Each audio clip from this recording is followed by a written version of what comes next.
नमः। श्रीमते श्रीभाष्यकाराय नमः। श्रीपराङ्कुशपरकालयतिवर प्रतिवादिभीकरगुरुभ्यो नमः। श्रीजानकीकान्तस्मरणं श्रीराधाकान्तस्मरणं सन्तपूर्वाचार्या सहायाः सन्तपूर्वाचार्या सहायाः। बोलिए श्री सीतारामचंद्र भगवान की जय। श्री राधा कृष्ण भगवान की जय। श्री हनुमान जी महाराज की जय। श्री वाल्मीकि भगवान की जय। श्री वेदव्यास भगवान की जय। श्री भाष्यकार रामानुज स्वामी जी महाराज की जय। श्री लक्ष्मण बाग संस्थान की जय। सब संतन की जय। सब भक्तन की जय। सत्य सनातन वैदिक धर्म की जय। अखंड भारत वर्ष की जय। जय जय सीताराम।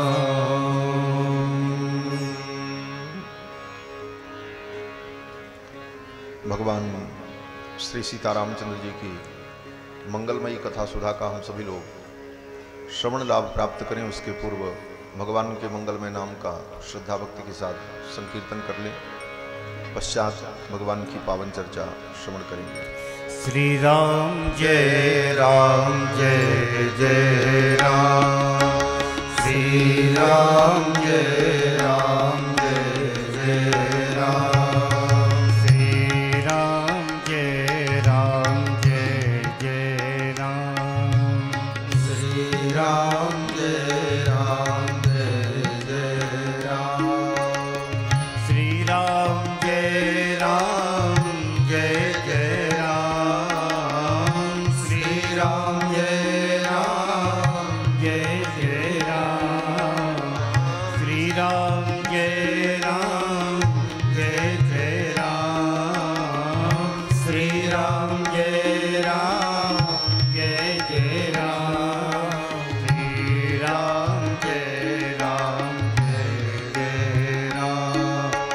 श्री राम जय जय राम। श्री राम जय जय राम। श्री राम जय राम। सीताराम जय सीताराम।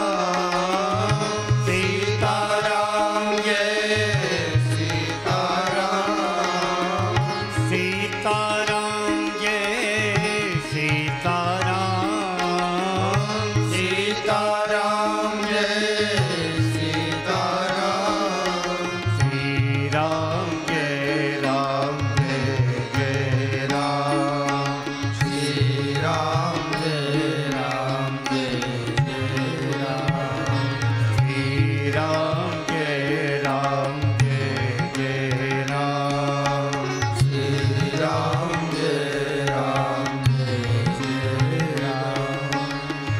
श्री राम जय जय राम। श्री राम जय जय राम। श्री राम जय जय राम। श्री राम जय जय राम। श्री राम जय जय राम। श्री राम जय जय राम। श्री राम जय जय राम। श्री राम जय राम। जय रघुनंदन जय सिया राम। जय रघुनंदन जय सिया राम। जय रघुनंदन जय सिया राम। जय रघुनंदन जय सिया राम। जानकी वल्लभ सीताराम। जानकी वल्लभ सीताराम। जानकी वल्लभ सीताराम जानकी वल्लभ सीताराम। श्री राम जय जय राम। श्री राम जय जय राम। कौशल्या के प्यारे राम, कौशल्या के प्यारे राम। कौशल्या के प्यारे राम, कौशल्या के प्यारे राम। दशरथ राज दुलारे राम, दशरथ राज दुलारे राम। दशरथ राज दुलारे राम। दशरथ राज दुलारे राम। श्री राम जय राम। श्री राम जय जय राम। श्री राम जय राम। श्री राम जय जय राम। श्री राम जय राम। श्री राम जय राम। श्री राम जय राम। श्री राम जय राम। श्री राम जय राम। श्री राम जय राम। श्री राम जय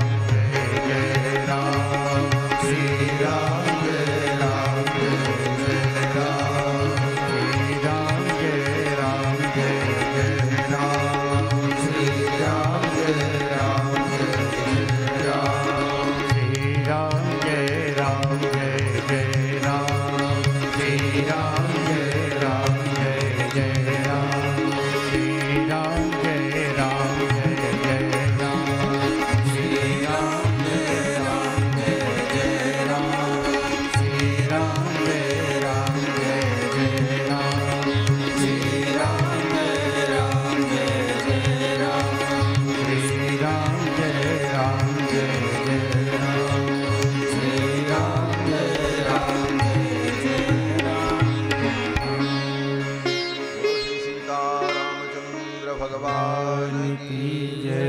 श्री हनुमान जी महाराज की जय। जय जय सीताराम।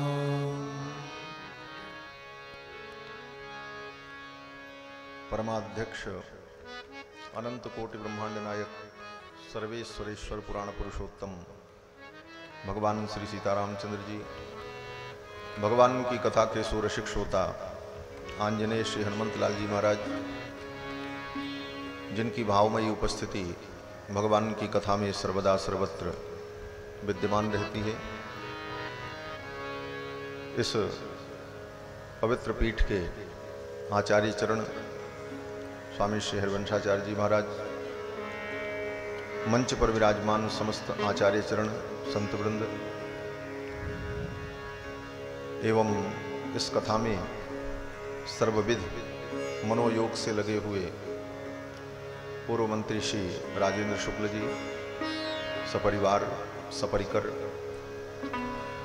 आज की कथा में आए हुए समस्त विशिष्ट व्यक्तित्वगण, दूर दूर से आए हुए श्रद्धालु श्रोता बंधुओं, धर्मानुरागी सज्जनों, श्रद्धामयी माताओं, भगवान श्री सीतारामचंद्र जी की मंगलमयी कृपा के फलस्वरूप पवित्र लक्ष्मण बाग संस्थान में भगवान की पावन सन्निधि में विराजमान होकर आदि काव्य श्रीमद् वाल्मीकि रामायण के माध्यम से भगवान श्री राम के मंगलमय चरित्र का हम सभी लोग श्रवण लाभ प्राप्त कर रहे हैं। ये भगवान की महती कृपा अनेक जन्मों के पुण्य का फल है। आज की कथा के प्रारंभ में ही श्री मंगला देवी ने भगवान का मंगल गान किया। ये श्रीमद् वाल्मीकि रामायण मंगलाशासन ग्रंथ है। इस ग्रंथ में भगवान का सभी लोगों ने मंगलाशासन किया है। मंगलाशासन का मतलब आशीर्वाद देना। भगवान को सभी ने आशीर्वाद दिया है। श्री जानकी जी ने भगवान को आशीर्वाद दिया, हनुमान जी ने आशीर्वाद दिया, विराध राक्षस ने भगवान को आशीर्वाद दिया, कबंध ने आशीर्वाद दिया, दंडकारण्य के मुनियों ने भगवान को आशीर्वाद दिया, सभी ने भगवान को आशीर्वाद दिया। इसीलिए हमारे आचार्य जन कहते हैं ये वाल्मीकि रामायण मंगलाशासन ग्रंथ है। वे भगवान को आशीर्वाद दें, भगवान हमें आशीर्वाद दें, हम भगवान को आशीर्वाद देने लायक हैं। ये विचार मन में आता होगा आपके भी कि क्या हम भगवान को आशीर्वाद देने लायक हैं? तो हमारे आचार्य कहते हैं फिर तुम भगवान को क्या देने लायक हो, यही तय कर लो। क्या दे सकते हो भगवान? धन दोगे? कहते धन की अधिष्ठात्री लक्ष्मी जिसके चरणों की दासी है, रत्नों का आकर समुद्र ही जिसका निवास है, रत्नाकरोस्ति सदनम गृहिणी च पद्मा किम देयमस्ति बद में जगदीश्वराय। भक्त स्वयं भगवान से कहता है, हे जगदीश्वर मैं आपको क्या दूं? रत्नाकरोस्ति सदनम, रत्नों का आकर समुद्र ही आपका सदन है, निवास है। रत्नाकरोस्ति सदनम गृहिणी च पद्मा, धन की अधिष्ठात्री देवी पद्मा आपकी गृहिणी है। तो किम देयमस्ति बद में जगदीश्वराय, हे जगदीश्वर मैं आपको क्या दूं? आप ही बताओ मैं जगदीश्वर के लिए क्या समर्पित करूं, क्या दे सकता हूं? तो भगवान ने कहा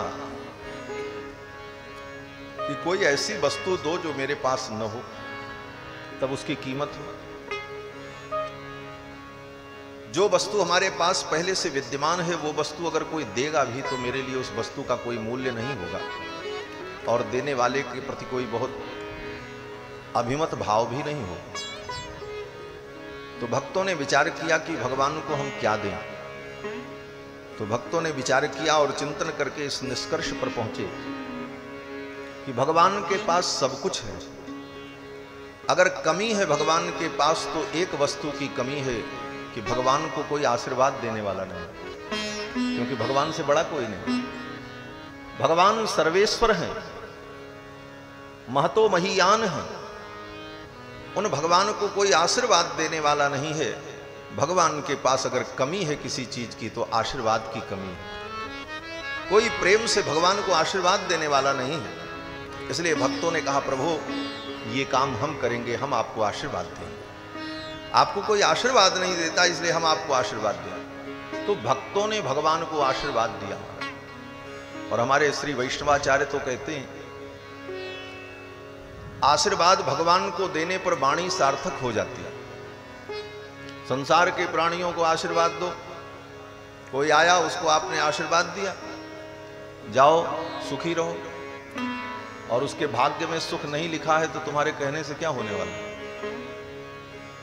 आप आशीर्वाद दे दो, जाओ तुम्हें ये वस्तु प्राप्त हो जाए, उसके प्रारब्ध में नहीं है तो तुम्हारे कहने से कुछ होने वाला नहीं। प्रारब्ध के लेख को भगवान भी नहीं बदलते। द्रौपदी के प्रारब्ध में लिखा था उसके 5 पुत्र एक ही रात्रि में मारे जाएंगे, और भगवान कृष्ण वहां विद्यमान है, लेकिन भगवान ने उस प्रारब्ध को नहीं बदला। आज थोड़ी सी विपत्ति आती है तो हम कहते हैं हमने भगवान की इतनी भक्ति की, इतनी पूजा की और मेरे साथ ऐसा हुआ। जिसके साथ साक्षात भगवान है, उन द्रौपदी के 5 पुत्रों को अश्वत्थामा ने सोते हुए मार डाला,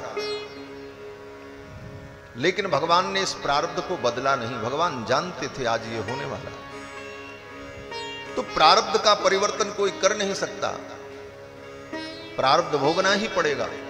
प्रारब्धम परिभुज्य कर्म शकलम प्रक्षीण कर्मांतरः। तो फिर हमारे आशीर्वाद देने से किसी का क्या बनने वाला? इतना जरूर होगा कि हमारी वाणी व्यर्थ हो जाएगी। इसलिए वैष्णवाचार्यों ने, संतों ने विचार किया, भगवान को आशीर्वाद दो। भगवान को आशीर्वाद दोगे वाणी सार्थक हो जाएगी। क्यों? बोले भगवान को आशीर्वाद दो, हे प्रभु आपका मंगल हो, तो भगवान का सदा मंगल ही होता है, आपकी वाणी सत्य हो जाएगी। आप भगवान को आशीर्वाद दो, हे प्रभु आप चिरंजीवी हो, भगवान चिरंजीवी हैं, अनादि हैं, अनंत हैं और सदा रहेंगे। आप भगवान को आशीर्वाद दो, हे प्रभु आपकी कीर्ति त्रिभुवन में व्याप्त हो। बोले भगवान की कीर्ति सदा सर्वत्र दसों दिशाओं में व्याप्त है, इसलिए आपकी वाणी सार्थक हो जाएगी। इसलिए संतों ने विचार किया भगवान को आशीर्वाद देने से वाणी सार्थक हो जाएगी, इसलिए भगवान को आशीर्वाद दिया। मंगलाशासन श्रीमद् वाल्मीकि रामायण में पग पग पर भगवान को आशीर्वाद मिला है। अभी कल परशुराम जी ने आशीर्वाद दिया। परशुराम जी जानते हैं कि ये भगवान है। चलते चलते परशुराम जी ने यही कहा कि त्वया त्रैलोक्यनाथेन यदहम विमुखीकृतः। अगर मैं पराजित हुआ हूं तो किससे? बोले त्वया त्रैलोक्यनाथेन, आप त्रिलोकी के नाथ हो, आपसे मैं पराजित हुआ। और ये जानते हुए कि ये त्रिलोकी के नाथ हैं और उनसे पराजित भी हो चुके हैं। हारने वाला व्यक्ति जीतने वाले को क्या आशीर्वाद देगा? लेकिन फिर भी परशुराम जी भगवान को आशीर्वाद देते हैं। क्या आशीर्वाद देते हैं? स्वस्तितेस्तु परंतप जानामि त्वां मधुहंतारम। हे मधुहंता, हे मध्वरी, मैं जानता हूं आप मधुकैटभ का वध करने वाले हरि हैं। स्वस्तितेस्तु परंतप, हे परम तप, आपका स्वस्ति हो, मंगल हो। इस प्रकार श्री परशुराम जी ने भी भगवान को आशीर्वाद दिया। तो भगवान को आशीर्वाद देना, इसको हमारे यहां श्री वैष्णव संप्रदाय में, रामानुज संप्रदाय में मंगलाशासन कहते हैं। भगवान का मंगलाशासन करना। और वाल्मीकि रामायण में सर्वत्र भगवान का मंगलाशासन हुआ। वाल्मीकि रामायण के इस मंगलाशासन के सिद्धांत को ही हमारे रामानुज संप्रदाय के आचार्यों ने ग्रहण किया और भगवान का नित्य मंगलाशासन करते, नित्य मंगलाशासन करते। हमारे श्री रामानुज संप्रदाय के एक महान आलवार संत हुए जिनका नाम विष्णुचित्त आलवार है। तमिल भाषा में उनको पेरिय आलवार कहते हैं। विष्णुचित्त आलवार, जिन्होंने श्री गोदाम्बा जी को तुलसी के बगीचे में पाया था। श्री विष्णुचित्त स्वामी जी महाराज पढ़े लिखे नहीं थे। तुलसी के बगीचे में खुरपी लेकर, कुदाल लेकर तुलसी का पेड़ रोपते थे और भगवान की सेवा करते थे, कैंकर्य करते थे। वहां के राजा ने एक प्रस्ताव रखा कि सभी विद्वान बुलाए जाएं और निर्णय किया जाए परम तत्व परमात्मा कौन है। बड़े बड़े विद्वान आए। तो श्री विष्णुचित्त स्वामी जी ने जब सुना तो उनके मन में भाव आया कि आज हम भी पढ़े होते, वेद वेदांत का अध्ययन किए होते तो हम भी सभा में जाते और शास्त्रार्थ करते और विजयी होते तो 10,000 स्वर्ण मुद्रा हमको प्राप्त होती और उस 10,000 स्वर्ण मुद्रा से हम अपने भगवान श्री बिल्लीपुत्तूर के जो भगवान बटपत्रशाही भगवान हैं उनके मंदिर का मैं जीर्णोद्धार करता। बटपत्रशाही भगवान के मंदिर के जीर्णोद्धार के लिए कामना मन में उत्पन्न हुई और पश्चाताप भी हुआ कि हम पढ़े नहीं, वेद वेदांत पढ़े होते तो आज शास्त्रार्थ में जाते। रात्रि में जब शयन किया तो भगवान स्वप्न में आए और भगवान ने कहा, विष्णुचित्त कल शास्त्रार्थ में तुमको जाना है। विष्णुचित्त स्वामी ने कहा, हमको तो कुछ मालूम नहीं, हम क्या बोलेंगे। बोले तुम्हें जाना है बोलूंगा मैं। और भगवान की आज्ञा मान करके विष्णुचित्त स्वामी जी महाराज उस सभा में आए और तत्व निर्णय की जब चर्चा प्रारंभ हुई तो विष्णुचित्त स्वामी ने जो प्रस्तुति की सुन करके बड़े बड़े विद्वान स्तब्ध रह गए और उनको राजा ने विजयी घोषित किया और 10,000 स्वर्ण मुद्रा उनको प्राप्त हुई और उस मुद्रा से उन्होंने अपने भगवान के मंदिर का जीर्णोद्धार किया। आज भी विष्णुचित्त स्वामी जी की स्तुति हमारे यहाँ मंदिरों में होती, प्रतिदिन भगवान के सामने होती। ये प्रसंग मैं इसलिए कह रहा हूं, यहाँ सभी श्री वैष्णव लोग बैठे हैं। आचार्य परंपरा का जो सिद्धांत है, ये सिद्धांत हम सभी लोगों को मालूम है। आज भी मंदिर में प्रतिदिन भगवान के मंदिर में श्री वैष्णव के यहाँ विष्णुचित्त स्वामी जी की स्तुति की जाती है और स्तुति में कहा जाता है कि गुरुमुख मनधीत्य प्राह वेदान शेषान। गुरुमुख मनधीत्य, गुरु के मुख से बिना पढ़े, गुरुमुख मनधीत्य प्राह वेदान शेषान, संपूर्ण वेदों का जिन्होंने व्याख्यान कर दिया, ऐसे श्री विष्णुचित्त स्वामी गुरुमुख मनधीत्य प्राह वेदान शेषान नरपति परक्लिप्तम शुल्कमादातु कामः स्वसुर ममर वंद्यम रंगनाथस्य साक्षात द्विजकुल तिलकम तम विष्णुचित्तम नमामि। ऐसे विष्णुचित्त स्वामी को हम प्रणाम करते।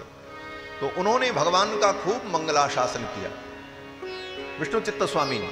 उनकी रोज स्तुति हमारे यहाँ मंदिरों में होती, यहां भी होती है भगवान के यहाँ। और वो तमिल थे और हाथी पर बैठकर, गज के पीठ पर सवार होकर और हाथ में मजीरा लेकर बजा बजा करके, गा गा करके बटपत्रशाही भगवान के मंदिर के चारों तरफ घूम घूम करके भगवान को आशीर्वाद देते थे। मंदिर के चारों तरफ गज पर बैठकर मजीरा बजा बजा करके और बड़े स्वर में गा गा करके भगवान को आशीर्वाद देते थे और तमिल के पद्य गाते थे। उनके तमिल पद्य का आज भी हमारे यहाँ मंदिरों में पाठ होता है। और उन्होंने जो पद्य गाया अपनी भाषा में, तमिल भाषा में भगवान को आशीर्वाद दिया। पल्लांडु पल्लांडु पल्लाई रत्तांडु पलकोटि नूराइरम मल्लांड तिंडोल वणिवन्ना उनसे वडिशे वितुरुक्काप्पो अडियो मोडुम निन्नियोडुम पिरिविन्नयाइरम पल्लांडु वडिवार सोदि बलत्तुरय्युम सुडराडिवुम पल्लांडु पडै पोर पुक्कुमडुंगुम अप्पांजसनियमुम पल्लांडे। ऐसा कहकर उन्होंने भगवान को मंगलाशासन किया, आशीर्वाद दिया। आज भी इस पद्य का, इस तमिल के पद्य का हमारे यहाँ मंदिरों में पाठ होता है। भगवान की कपूर से आरती उतारी जाती है तो इसी पद्य को बोलकर भगवान को आशीर्वाद दिया जाता है। इसको पासुर कहते हैं। तमिल के इस पासुर को पढ़कर भगवान को आशीर्वाद दिया। यह सिद्धांत है हम श्री वैष्णव लोगों, भगवान का मंगलाशासन करना। भगवान को आशीर्वाद देने से वाणी सार्थक हो जाती है। और श्रीमद् वाल्मीकि रामायण में तो परंपरा है, रामायण का पाठ भी करो, वाल्मीकि रामायण का, तो पाठ का जब विश्राम हो तो अंत में भगवान को आशीर्वाद देकर के ही पाठ को विराम किया जाता है। और आशीर्वाद में यही कहा जाता है, मंगलम कौशलेन्द्राय महनीय गुणाब्धये चक्रवर्ती तनूजाय सार्वभौमाय मंगलम वेद वेदांत वेद्याय मेघश्यामल मूर्तये पुंसां मोहन रूपाय पुण्यश्लोकाय मंगलम। भगवान श्री राम के जन्म से लेकर राज्याभिषेक पर्यंत समस्त लीलाओं का स्मरण करते हुए भगवान को आशीर्वाद देकर के रामायण के पाठ को नित्य पूर्ण किया जाता है, ये विधि। तो ये वाल्मीकि रामायण मंगलाशासन ग्रंथ। और महर्षि वाल्मीकि के मुख से जो पहली कविता निकली, पहले दिन की कथा में आपने श्रवण किया होगा, जो पहले दिन आए होंगे वो जरूर सुने होंगे, कि जब निषाद ने क्रौंच पक्षी को मार दिया तो महर्षि वाल्मीकि को क्रोध आया और क्रोध में महर्षि वाल्मीकि ने उस निषाद को शाप दिया उनकी करुणा जो थी वही श्लोक के रूप में प्रकट हो गई। शोक श्लोकत्वमागतः, महर्षि वाल्मीकि का जो शोक था वो शोक ही श्लोक बनकर के प्रकट हो। और विश्व की प्रथम कविता वाल्मीकि के मुख से प्रकट हुई। मां निषाद प्रतिष्ठां त्वं अगम शाश्वती समाः, यत् क्रौंच मिथुनादेकं अवधि काम मोहितम्। यही प्रथम श्लोक आदि कवि वाल्मीकि के मुख से पहली बार निकला। इसी को आदि कविता मानी जाती है। और यह है क्या? बोले उस क्रौंच को शाप दिया वाल्मीकि।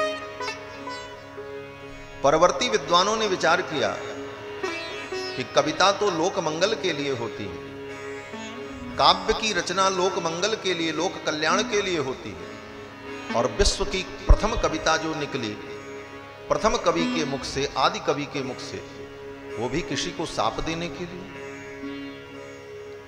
फिर कैसे हम माने कि कविता जो है मंगल के लिए होती है? ये प्रश्न हुआ कि भाई आदि कवि वाल्मीकि के मुख से और पहली कविता, विश्व का प्रथम काव्य प्रकट होने जा रहा है, वो भी निषाद को शाप दिया। तो कैसे हम मान लें कि काव्य लोक मंगल के लिए होता है? तो हमारे आचार्यों ने इसकी व्याख्या किया। आचार्य चरण कहते हैं कि महर्षि वाल्मीकि ने जो निषाद को शाप दिया,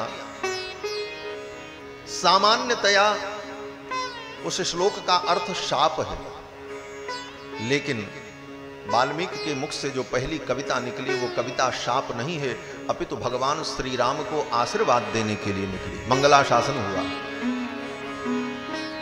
कैसे मंगलाशासन हुआ? तो उसका अर्थ करते हैं श्री गोविंदराज स्वामी जी महाराज अपनी टीका में कि मां निषाद प्रतिष्ठां त्वं अगमः। मां निषाद, मां निषाद माने श्रीनिवास, मां माने लक्ष्मी। लक्ष्मी का एक नाम है मां, इसीलिए भगवान का नाम है माधव। मां माने लक्ष्मी और धव माने पति। जो मां के अर्थात लक्ष्मी के पति हैं, इसलिए भगवान का नाम माधव। तो मां माने लक्ष्मी और मां निषाद माने लक्ष्मी निवास। निषाद माने निवास।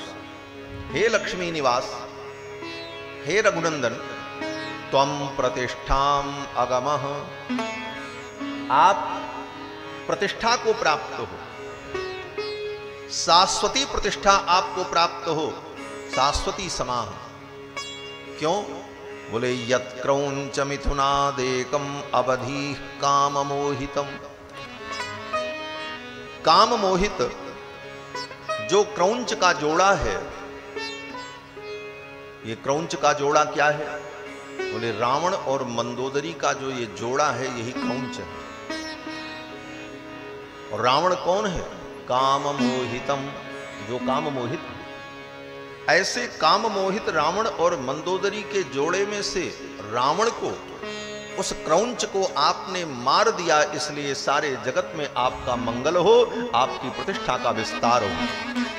ये आशीर्वाद दिया वाल्मीकि जी ने। उस श्लोक का ये विशेषार्थ है। मां निषाद प्रतिष्ठां त्वं अगमः शाश्वती समाः, यत् क्रौंच मिथुनादेकम अवधि काम मोहितम। उस काम मोहित रावण को आपने मार दिया, इसलिए हे रघुनंदन, हे लक्ष्मी निवास, हे श्रीनिवास, आपकी प्रतिष्ठा दिग्दिगंत व्यापिनी हो जाए। इस प्रकार महर्षि वाल्मीकि ने भगवान को आशीर्वाद दिया। तो वाल्मीकि के मुख से जो प्रथम कविता प्रकट हुई, वह कविता भी भगवान को आशीर्वाद देने के लिए प्रकट। इसलिए वैष्णव भक्ति परंपरा में भगवान को आशीर्वाद देना, भगवान का मंगल आशासन करना, ये परम भक्ति है। और हम आप लोग भी भगवान को रोज आशीर्वाद देते हैं। भले आप न जानते हो, लेकिन आप भी भगवान को रोज आशीर्वाद देते हैं। कैसे? बोलो श्री सीतारामचंद्र भगवान की जय। ये क्या है?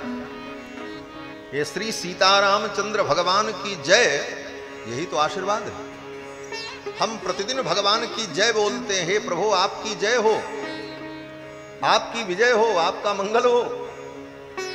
तो कोई ऐसा व्यक्ति नहीं है जो भगवान को आशीर्वाद नहीं देता। हम आप प्रतिदिन भगवान को आशीर्वाद देते हैं, विजयी भव विजयी भव विजयी भव।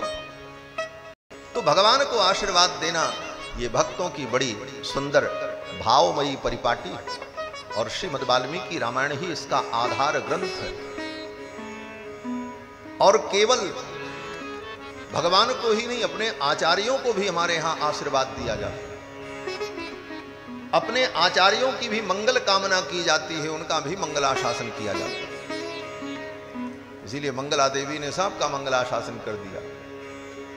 यतिराज तुम्हारा मंगल हो, फणिराज तुम्हारा मंगल हो, गुरुदेव तुम्हारा मंगल हो, गोदा महारानी मंगल हो, रंगजी की पटरानी मंगल हो, श्री कृष्णचंद्र का मंगल हो, श्री रामचंद्र का मंगल हो। जब हम भगवान का मंगल बनाएंगे, भगवान के भक्तों का मंगल बनाएंगे, आचार्यों का मंगल बनाएंगे, तो अपने आप हमारे जीवन में मंगल ही मंगल होगा। यही सिद्धांत। जो सबके मंगल की कामना करता है, उसके जीवन में कभी कोई अमंगल नहीं होता। और भगवान तो मंगल भवन अमंगल हारी। मंगल भवन अमंगल हारी, मंगल भवन अमंगल हारी। प्रभु सुत दशरथ अजिर बिहारी, प्रभु सुत दशरथ अजिर बिहारी। भगवान मंगल भवन है, अमंगल का हरण करने वाले हैं। इसलिए भगवान का मंगल मनाना यही सारे विश्व के मंगल का हेतु। हम सभी लोग सौभाग्यशाली हैं कि मंगल निधान भगवान श्री रघुनाथ की पावन सन्निधि में श्री रामायण कथा का श्रवण लाभ प्राप्त कर रहे हैं। कल के प्रसंग में आप सभी लोगों ने श्रवण किया कि श्री दशरथ जी महाराज श्री रघुनाथ जी को युवराज पद पर अभिषिक्त करने के लिए घोषणा करते हैं कि कल ही मैं अपने राम को युवराज पद पर अभिषिक्त कर दूंगा। सारी तैयारी प्रारंभ हो गई। गुरुदेव वशिष्ठ ने भगवान श्री राम को जो जो निर्देश दिया, उन निर्देशों का पालन भगवान श्री राम करते हैं। भूमि पर शयन करना और व्रत धारण करना, क्योंकि कल राज्याभिषेक होने वाला है। और इधर अयोध्या में चारों तरफ तैयारी प्रारंभ हो गई। अयोध्या की गलियों को, मार्गों को जल से सिक्त किया गया, सुंदर दीपस्तंभ लगाए गए, प्रासाद के ऊपर ध्वजाएं लहराई गईं, बंधनवार बांधे गए, और गली गली में, बीथी बीथी में लोग आनंद मगन होकर के राम जी की ही चर्चा कर रहे हैं। कल राम जी राजा बनेंगे, कितना आनंद होगा। किसी को नींद नहीं आ रही है, और सब लोग यही सोच रहे हैं कि कब सवेरा होगा, ये कब रात बीतेगी और सवेरे राम जी का राज्याभिषेक होगा, हम लोग दर्शन करेंगे। सब लोग तो इस भाव में है कि ये रात कब बीतेगी। और स्वर्ग में बैठे हुए देवता, स्वर्ग में बैठे हुए देवता विघ्न मना रहे हैं कि राम जी का राज्याभिषेक न होने पाए। सकल कहीं कब हुई है काली, विघ्न मनावई देव कुचाली। सकल कहीं कब हुई है काली, विघ्न मनावई देव कुचाली। तिनहि सुहाई न अवध बधावा, चोरहि चंदन राति न भावा। तिनहि सुहाई न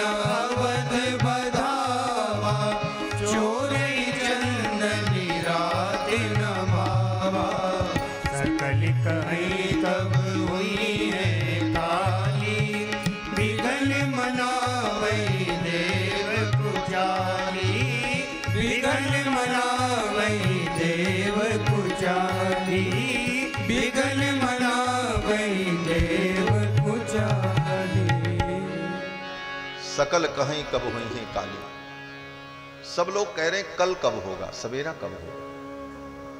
और विघ्न मनावहि देव कुचाली, देवता लोग विघ्न मना रहे हैं राम जी का राज्याभिषेक न होने पर। ये राजा बनकर के अयोध्या में बैठ जाएंगे तो रावणादि असुरों का संहार कैसे होगा, जिस कार्य के लिए इनका अवतार हुआ वो कार्य कैसे होगा। इसलिए देवता चाहते हैं कि इनका राज्याभिषेक न हो। अयोध्या में बधाइयां बजने लगी, मंगल वाद्य बजने लगे, देवताओं को अच्छा नहीं लग रहा। श्री गोस्वामी जी महाराज कहते हैं कि बधाई सबको अच्छी लगनी चाहिए, लेकिन देवताओं को अच्छी नहीं लग रही। तिनई सुहाई न अवध बधावा, अवध की बधाई देवताओं को अच्छी नहीं लग रही है। क्यों? तो गोस्वामी जी कहते हैं जैसे चोर ही चंदन रात न भावा, चोर को चांदनी रात अच्छी नहीं लगती। चांदनी रात सबको अच्छी लगती। चांदनी रात हो, चंद्रमा की किरणें पृथ्वी को आह्लादित कर रही हो तो सबको प्रसन्नता होती, लेकिन चोर को प्रसन्नता नहीं। चोर सोचता है अंधेरी रात होती तो हम अपना काम कर लेते, इस चांदनी रात में तो हमारा काम नहीं बनेगा। चोर को चांदनी रात अच्छी नहीं लगती। उसी प्रकार स्वर्ग के देवताओं को राम जी के राज्याभिषेक की बधाई अच्छी नहीं लग रही है। तिनहि सुहाय न अवध बधावा, चोर ही चंदन रात न भावा। अंत में देवताओं ने सरस्वती से कहा, देवी आप अयोध्या जाओ और अयोध्या जाकर कुछ करो, ऐसा कोई उपाय करो कि राम जी वन में चले जाएं और ये राज्याभिषेक टल जाए। सरस्वती को प्रेरित करके देवताओं ने भेजा और सरस्वती ने आकर के मंथरा की मति को फेर दिया। नाम मंथरा मंदमति दासी कैकेयी केरी, अजस पिटारी ताहि कर गई गिरामति फेरी। सरस्वती ने मंथरा की मति को फेर दिया। मंथरा भी राम जी से बहुत प्रेम करती, महारानी कैकेयी की दासी है और कैकेयी जी के साथ ही उनके नैहर से आई है और ये भी राजकुमारी है, परिवार की एक सदस्य है। इसीलिए महर्षि वाल्मीकि कहते हैं कि ज्ञात दासी यतो जाता कैकेय्या तु सहोषिता। ज्ञाति दासी, ज्ञाति माने संबंधी, वो परिवार की ही कन्या है। महारानी कैकेयी की बहन लगती है संबंधी, लेकिन कुबड़ होने के कारण, थोड़ी कुरूप होने के कारण किसी राजकुमार से उसका विवाह नहीं हो सका। इसलिए उसने सोचा चलो कैकेयी के साथ ही मैं रहूंगी, क्या कमी रहे। और इसीलिए महारानी कैकेयी मंथरा को अत्यंत स्नेह देती है। इसका घर नहीं बसा, इसका विवाह नहीं हुआ, एकाकी जीवन है। इसलिए महारानी कैकेयी की प्रीति भाजन है वो मंथरा। और महारानी कैकेयी जिस तरह रघुनाथ जी से प्रेम करती हैं, उसी प्रकार मंथरा भी प्रेम करती है। ज्ञाति दासी यतो जाता कैकेय्या तु सहोषिता, प्रासादम चंद संकासम आरुरोह यदृक्षया। राज्याभिषेक की तैयारी सर्वत्र चल रही थी। महारानी कौशल्या ब्राह्मणों को बुलाकर दान कर रही थी कि मेरे राम का मंगल हो, कल राम का राज्याभिषेक है। राम के राज्याभिषेक में मंगल हो, शुभ हो, इसलिए ब्राह्मणों को दान कर रही थी, सत्कर्म कर रही थी। दास दासियों को, सेवकों को खूब लुटा रही थी। तब तक वो मंथरा किसी कार्य से छत के ऊपर गई, महल के ऊपर। सरस्वती ने उसकी मति को फेर दिया था। महर्षि वाल्मीकि कहते हैं कि प्रासादम चंद्र संकासम आरुरोह यदृक्षया, ऐसे ही अकस्मात वो किसी कार्य से महल के छत पर गई और महल के ऊपर से जब उसने अयोध्या की शोभा को देखा, चारों तरफ दीप स्तंभ लगाए जा रहे थे, ध्वजाएं चारों तरफ लहर रही थी, बड़े बड़े प्रासाद पर बंदरवार बांधे जा रहे थे, राजपथ पर जल का छिड़काव किया जा रहा था। सिक्त राजपथाम कृत्स्नाम, संपूर्ण राजमार्ग को गुलाब जल केवड़ा जल से सींचा जा रहा था। राम जी के राज्याभिषेक में जो लोग आएंगे उनके ऊपर धूल न पड़े, कहीं किसी प्रकार की कोई दुर्गंध न आवे, इसलिए मार्ग को सुंदर सुगंधित जल से सिंचित किया जा रहा था। सेवक लोग सींच रहे थे। सिक्त राजपथाम कृत्स्नाम प्रकीर्ण कमलोत्पलाम, और कमल पुष्प की पंखुड़ियां मार्ग पर बिछाई जा रही थी। जैसे आज कोई राजकीय कार्यक्रम होता है तो पावड़े बिछाए जाते हैं, कालीन बिछाई जाती है, सड़क साफ की जाती है, सब कुछ व्यवस्थाएं की जाती है। हमारे मंत्री जी ने रातों रात सड़क बनवा दी, यहां से वहां तक तैयार हो गई। राम जी का राज्याभिषेक चल रहा,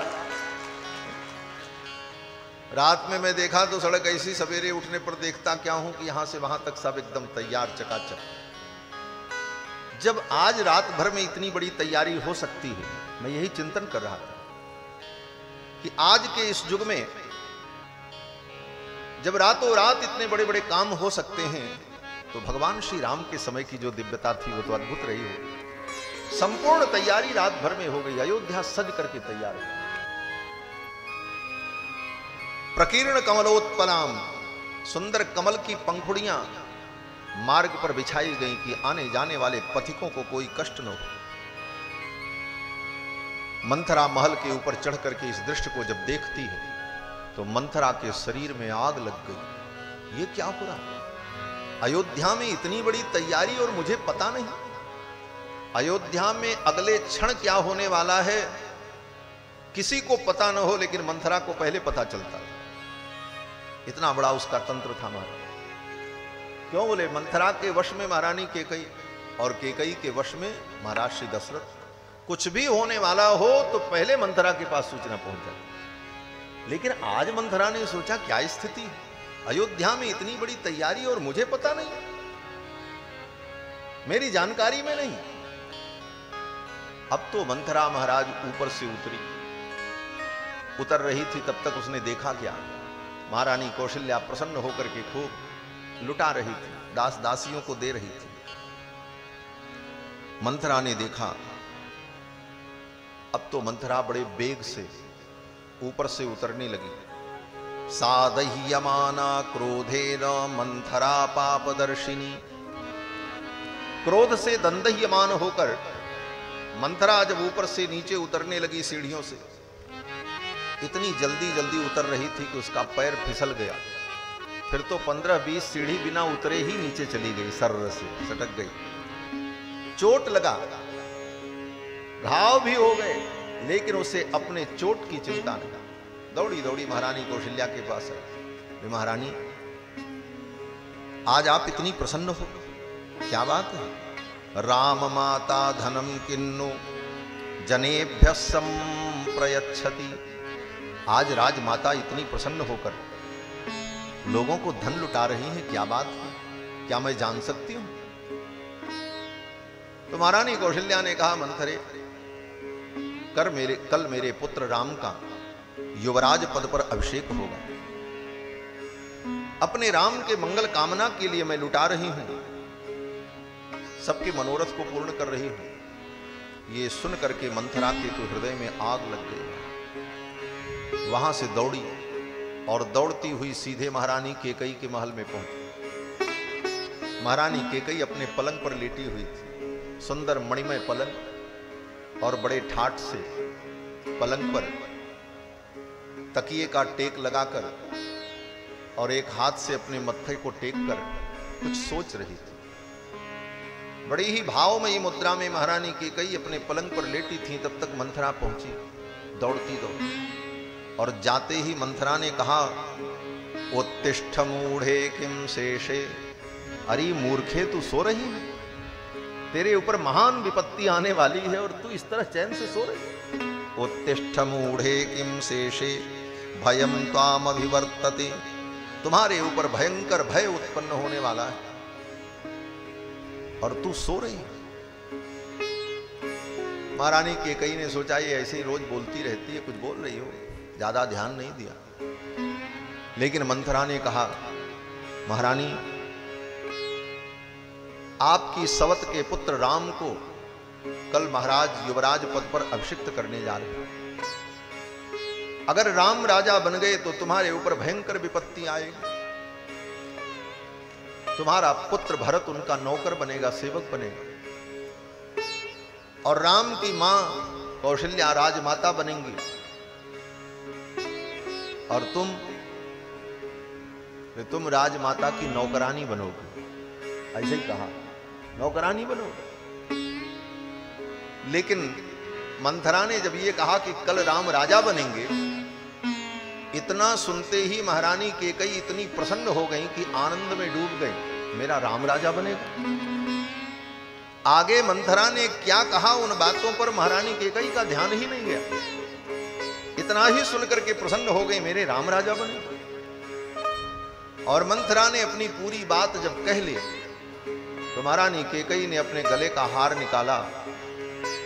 दिव्यमाभरणम तस्यै कुब्जायै प्रददौ शुभम, अपने गले का दिव्य हार निकाल करके उस कुब्जा को, कुबड़ी को दे दिया।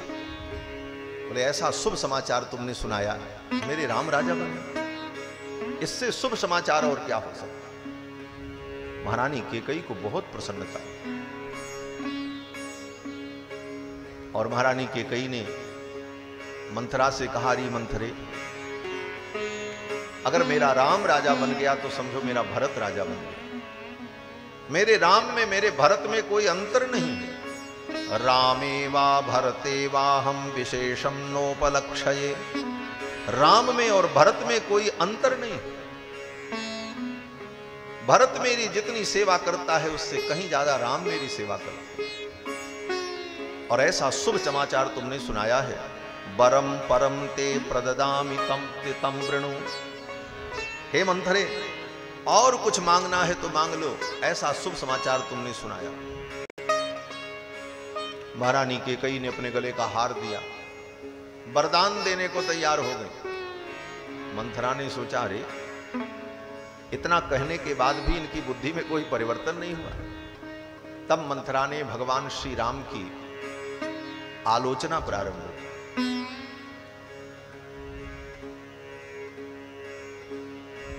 मंथरा भगवान श्री राम में दोष का उद्भावन करने लगी। राम जी में कोई दोष नहीं।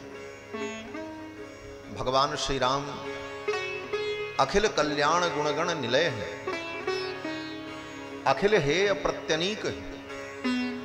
अखिल हेय प्रत्यनीक का मतलब जिनके अंदर निंदनीय गुण नहीं है। लेकिन मंथरा अपनी बुद्धि से, अपनी बुद्धि के उपज से भगवान श्री राम के अंदर दोष का वर्णन करने लगी। इसी को असूया कहते हैं। असूया किसे कहते हैं? कहते गुणेषु दोषाविष्करणम असूया। किसी के अंदर दोष नहीं है, उसके अंदर गुण ही गुण है, लेकिन आप उसके गुण के अंदर दोष की कल्पना करने लग जाओ और जबरदस्ती दोष का वर्णन करो, तो इसी को असूया कहते हैं। भगवान श्री राम के अंदर सारे दिव्य गुण हैं, लेकिन मंथरा भगवान के दोष में, भगवान के गुणों में भी दोष देखने लगी, असूया करने लगी। और मंथरा कहती है, महारानी भविता राघवो राजा राघवस्य च यः सुतः राजवंशस्तु भरतः कैकेयी परिहास्यते। हे महारानी, राम राजा बनेंगे,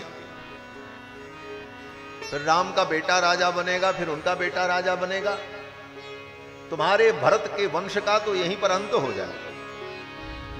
तुम्हारे पुत्र भरत के वंश को कभी कहीं कोई राज्य नहीं मिलेगा। और इस राज्य पर राम का अधिकार हो गया। और राज्य पर अधिकार होने के बाद राम क्या करेंगे जानती हो? तुम्हारे पुत्र भरत को देशांतरम नाययिता, देश से निकाल देंगे। जबकि राम जी ऐसा सोच भी नहीं सकते कि अपने प्रिय भ्राता भरत को राम जी देश से निकालें। भरत के लिए राम स्वयं देश से निकलने को तैयार हो जाते हैं, निकालने की तो बात ही छोड़। भरत के लिए ही तो 14 वर्ष के लिए वन चले गए। उन राम के विषय में मंथरा कहती है कि देशांतरम नाययिता, तुम्हारे पुत्र भरत को देशांतर में भेज देंगे, दूसरे देश में भेज देंगे, देश निकाला दे देंगे। और इतना ही अगर राम करें तो चलो ठीक है, लेकिन ये राजनीति है। मंथरा कहती है राजनीति में कुछ असंभव नहीं होता, क्योंकि राजनीति का कोई निश्चित सिद्धांत नहीं होता। राजनीति क्या होती है? कवि कालिदास वर्णन करते हैं कि वारांगने नृपनीति रनेक रूपा, जैसे वारांगना का अनेक रूप होता है और वारांगना का कोई सिद्धांत नहीं होता, उसी तरह राजनीति में भी कब क्या हो जाए कोई ठिकाना नहीं होता। मंथरा कहती है कि लोकांतर मथापिवा देशांतरम नाययिता, तुम्हारे पुत्र भरत को देशांतर में भेज देंगे। और यह भी हो सकता है लोकांतर मथापिवा, अथवा किसी और लोक में भेज दें। और लोक में भेजने का मतलब सीधा सीधा अर्थ है कि राजा बनने के बाद राम तुम्हारे पुत्र भरत का मर्डर करवा देंगे, यही ना अर्थ निकला, परलोक भेज देंगे। लोकांतर मथापिवा।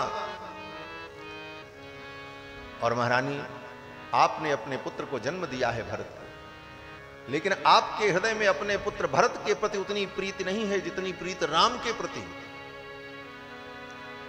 और इसका भी कारण है। बोले क्या कारण है? मंथरा कहती है कि सन्निकर्षाच्च सौहार्दम जायते स्थावरेष्वपि, सन्निकट में रहने पर अस्थावर वस्तु से, जड़ वस्तु से भी व्यक्ति को प्रेम हो जाता है।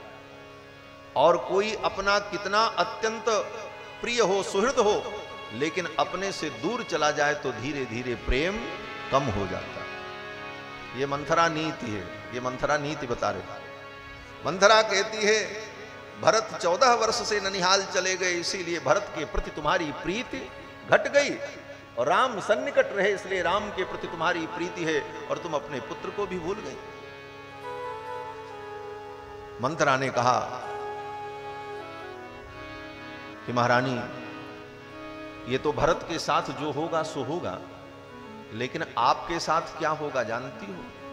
बोले राम माता सपत्नी ते, राम की मां तुम्हारी सवत है, सपत्नी है। राम माता सपत्नी ते कथम वैरम न यापयेत, वो तुम्हारे साथ वैरपूर्ण व्यवहार क्यों नहीं करेगी? क्योंकि सवत कभी सवत की हो नहीं सकती। और कौशल्या तुम्हारी सवत है, वो तुम्हें दुख देगी।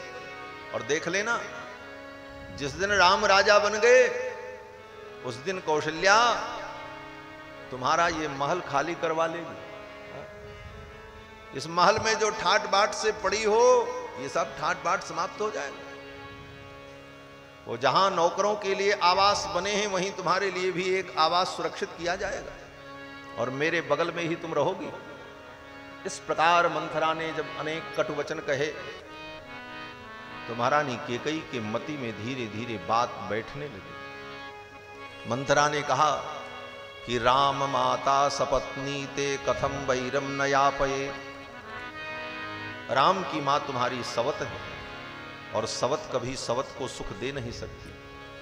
और इतिहास प्रमाण है, इतिहास प्रस्तुत किया उदाहरण के रूप में।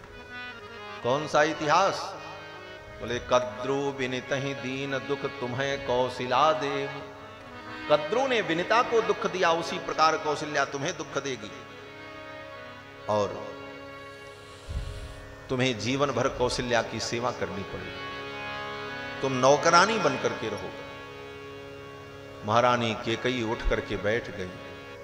उन्होंने कहा, मंथरे मैं अपना प्राण दे दूंगी लेकिन अपने सवत की सेवा नहीं कर सकती। मंथरा ने कहा, महारानी ऐसा दिन देखना ही न पड़े, ऐसी कोई जुक्ति करो। कैकेयी ने कहा, क्या करूं?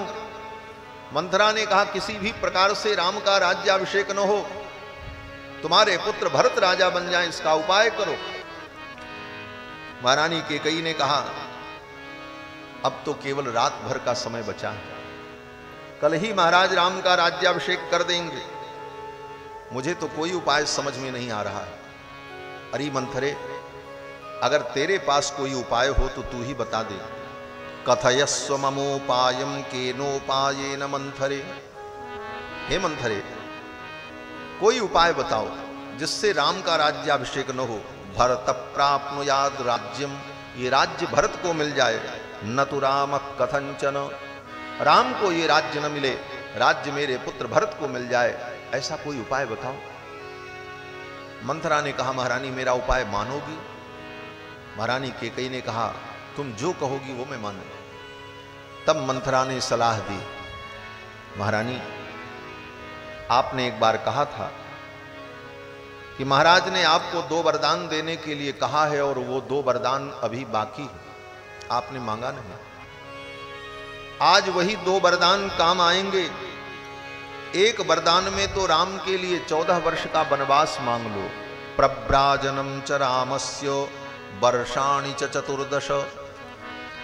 14 वर्ष के लिए राम का वनवास मांग लो। और एक वरदान में अयोध्या का राज्य भरत के लिए मान लो। उसी 2 वरसान से काम चल जाएगा और भरत राजा हो जाएंगे और राम 14 वर्ष के लिए वन में चले जाएंगे। एक बार महारानी कैकेयी के हृदय में राम प्रेम फिर उमड़ा और महारानी कैकेयी ने कहा, मंथरे एक ही वरदान से काम चल जाएगा। भरत के लिए मैं राज्य मांग लूं बस, राम भी अयोध्या में रहे, राम क्यों वन में जाएं? मां कैकेयी का हृदय स्वीकार नहीं कर रहा। मां कैकेयी सोचती हैं राम भी अयोध्या में रहे, क्योंकि राम जी के प्रति भी कैकेयी का अपार प्रेम है।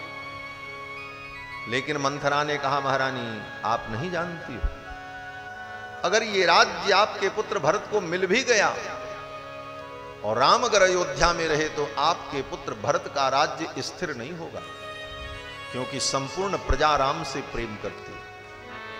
प्राण होते प्रिय लागहि सब कह राम कृपाल। प्राण से भी ज्यादा राम जी सबको प्रिय हैं, इसलिए प्रजा कभी भी विद्रोह कर देगी और भरत को गद्दी से हटाकर राम को राजा बनाती। इसलिए प्रजा का प्रेम जो राम के प्रति है वो प्रेम भरत के प्रति हो जाए। इसके लिए उपाय यही है कि 14 वर्ष के लिए राम अयोध्या से दूर हो जाए। राम अयोध्या से चले जाएंगे तो धीरे धीरे प्रजा भरत में अनुरक्त हो जाएगी और तुम्हारे पुत्र भरत का राज सुदृढ़ होगा। इतना समझाया जब मंथरा ने, महारानी कैकेयी को समझ में आया। महारानी कैकेयी उठ करके बैठ गई और मंथरा को हृदय से लगा लिया, गले से लगा लिया और कहा, मंथरे तू इतनी बुद्धिमान है, आज मुझे पता चला।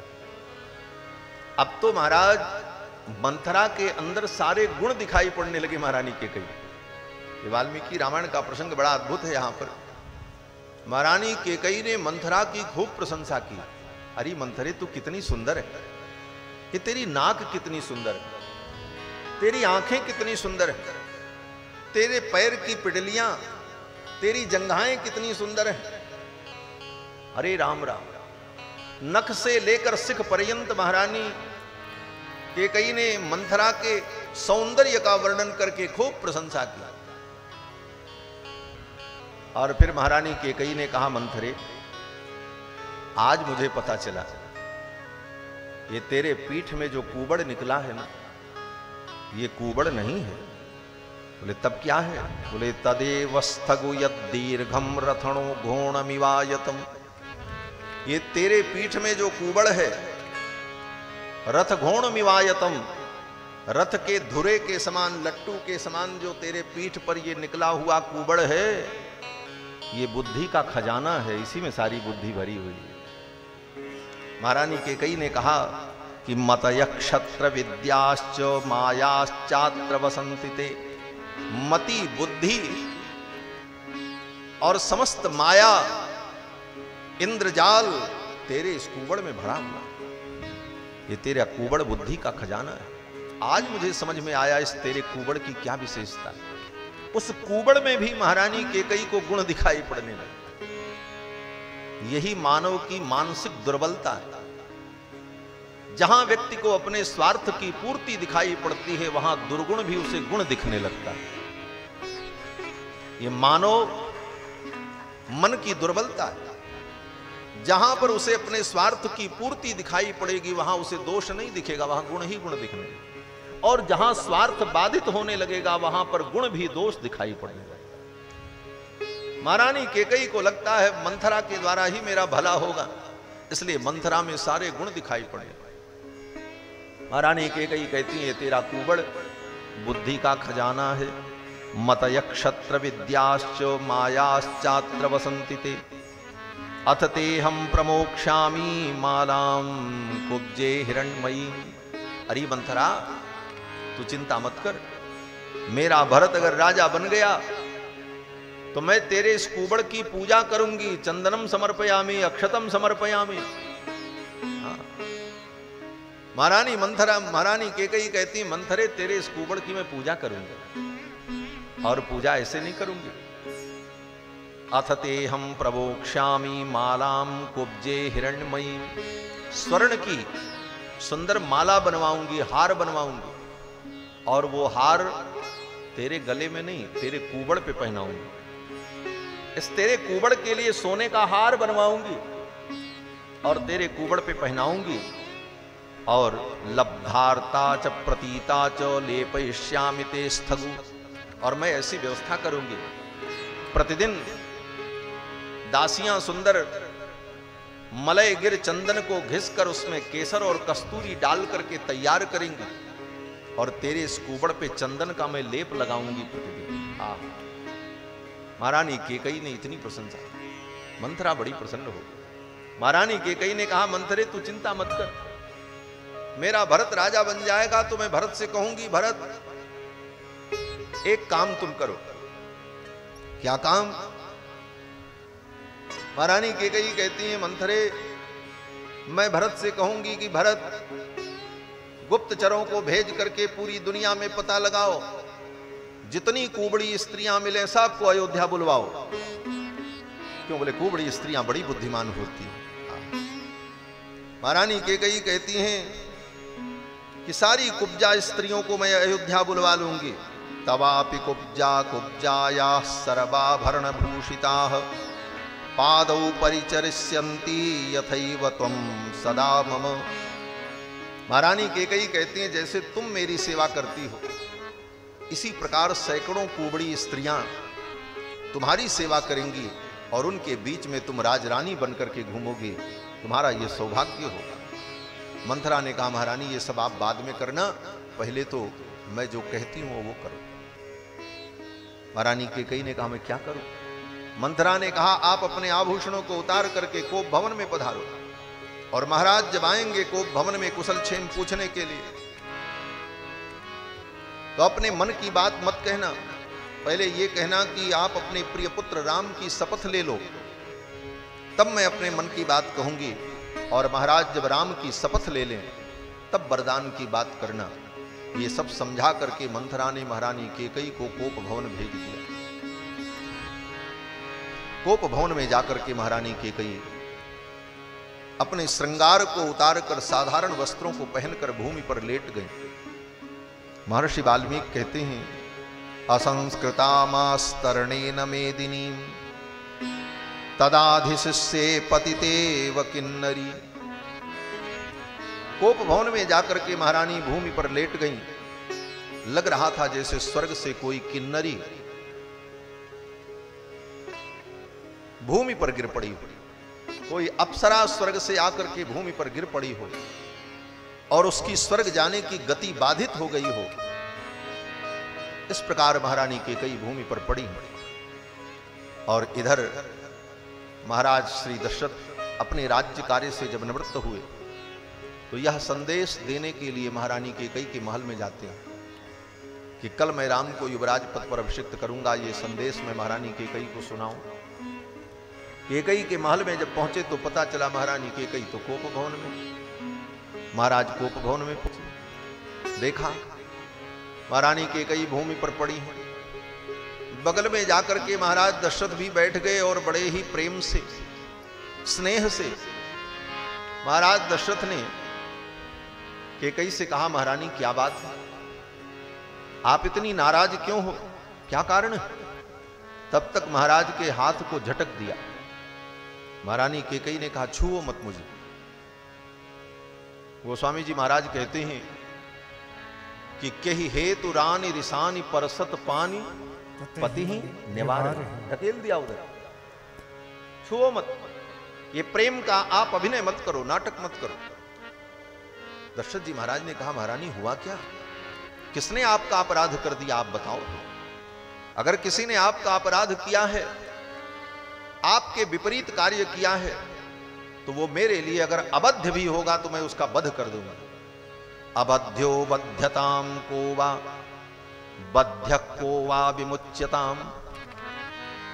आपकी प्रसन्नता के लिए आप कहो तो जो बद्ध है, जिसको मृत्यु दंड सुनाया जा चुका है, ऐसे व्यक्ति को भी मैं जीवन दान दे दूं, उसे छोड़ दूं।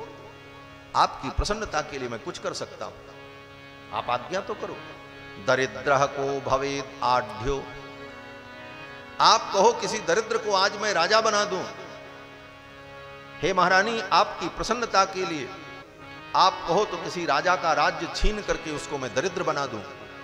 आपकी प्रसन्नता के लिए मैं सब कुछ करने को तैयार। इस प्रकार महाराज दशरथ ने जब कहा तो महारानी कैकेयी सोचने लगी कि ये जो कह रहे हैं वही तो मैं चाह रही हूं। क्या चाह रहे हैं?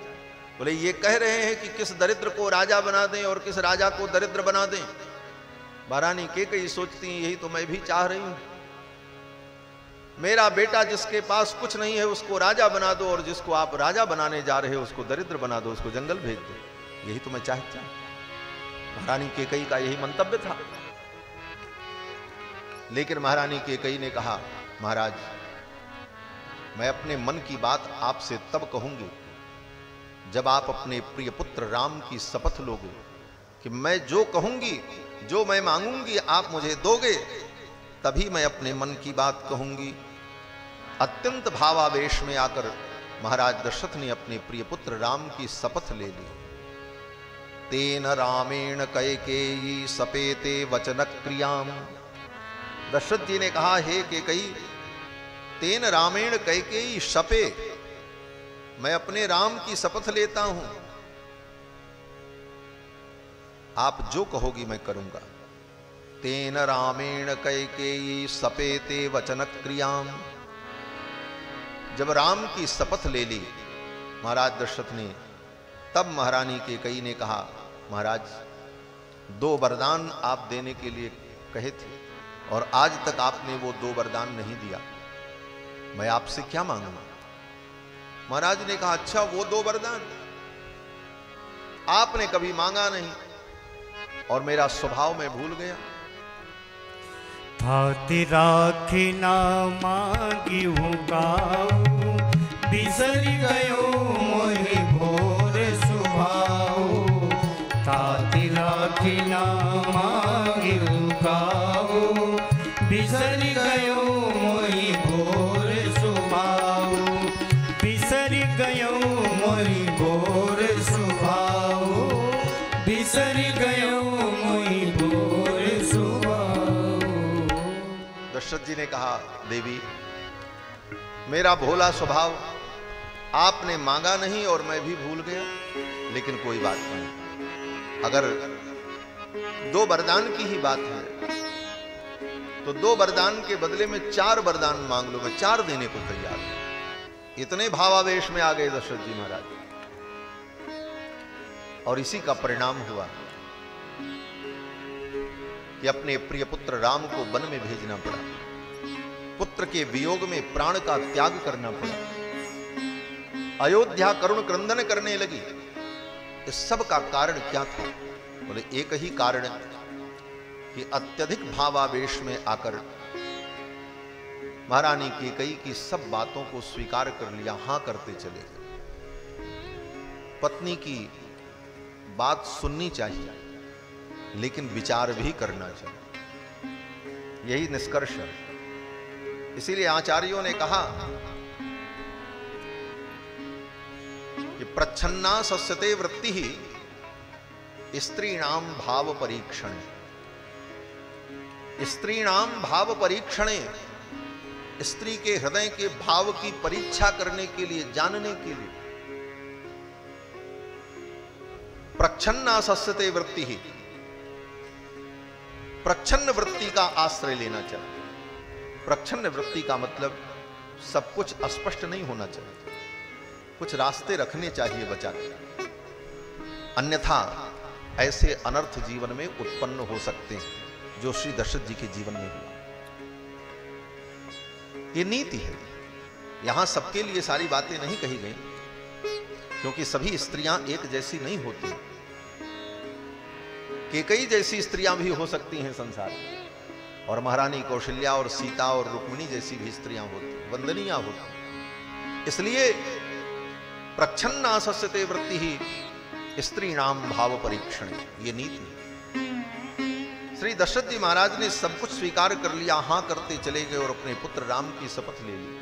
तेन रामेण कैकेयी सपेते वचन क्रियां। तब महारानी कैकेयी ने कहा, महाराज अब मैं अपने मन की बात कह रही हूं, जो 2 वरदान मुझे चाहिए, और जो मैं कहने जा रही हूं केवल आप नहीं सुनेंगे। वहां तो केवल 2 लोग थे, महारानी कैकेयी और महाराज दशरथ, और तीसरा कोई नहीं था। वहां कोई दास दासी भी नहीं थे। लेकिन महारानी कैकेयी कहती हैं, अब मैं जो कहने जा रही हूं, तच्छृण्वन्तु त्रयस्त्रिंशत् देवास्येन्द्र पुरोगमाः। जो मैं कहने जा रही हूं इसको 33 करोड़ देवता सुन रहे हैं, उनको साक्षी बनाया। महाराज केवल आप नहीं सुन रहे हैं, 33 करोड़ देवता इस बात को सुन रहे हैं जो मैं कहने जा रही हूं। और चंद्रादित्यो नभश्चैव, सूर्य चंद्रमा सुन रहे हैं, आकाश सुन रहा है, पृथ्वी सुन रही है, ग्रहा रात्रिहनि दिशः, 9 ग्रह सुन रहे हैं। 33 कोटि देवताओं को, नवग्रहों को, आकाश को और पृथ्वी को, सूर्य चंद्रमा को साक्षी करके मैं ये वचन कहने जा रही हूं। और महारानी कैकेयी ने कहा कि वरम मम ददाते स सर्वे शृण्वन्तु दैवताः। हे देवताओं सुन लो, मैं इनसे वरदान मांगने जा रही हूं और इन्होंने वचन दिया है देने के लिए। कल को अगर ये कहें कि मैंने वचन नहीं दिया है तो आपको मैं साक्षी बना दूं। इस प्रकार धर्म के पाश में महाराज को महारानी कैकेयी ने बांध लिया। और फिर महारानी कैकेयी ने कहा, एक वरदान में मैं ये चाहती हूं कि जिन वस्तुओं से, जिन सामग्रियों से आप अपने ज्येष्ठ पुत्र राम का राज्याभिषेक करने जा रहे हो, उन्हीं सामग्रियों से मेरे पुत्र भरत का राज्याभिषेक हो। राम का राज्याभिषेक न हो। इतना सुनते ही तो दशरथ जी महाराज चौंक गए। मैंने घोषणा कर दिया और भरी सभा में मैंने घोषणा की है, मेरे उस वचन का क्या होगा। और जब तक दशरथ जी महाराज कुछ सोचते तब तक महारानी कैकेयी ने कहा कि दूसरा वरदान मैं ये मांगती हूं कि 9 वर्षाणि दंडकारण्यमाश्रितः चीराजिनधरो धीरो रामो भवतु तापसः।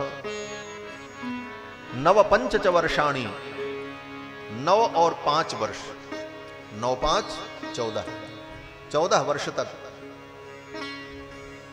बोलो श्री सीतारामचंद्र भगवान की जय। पूज्य श्री स्वामी जी महाराज पधार रहे हैं और पूज्य स्वामी जी महाराज आकर आसनारूढ़ हों, तावत काल पर्यंत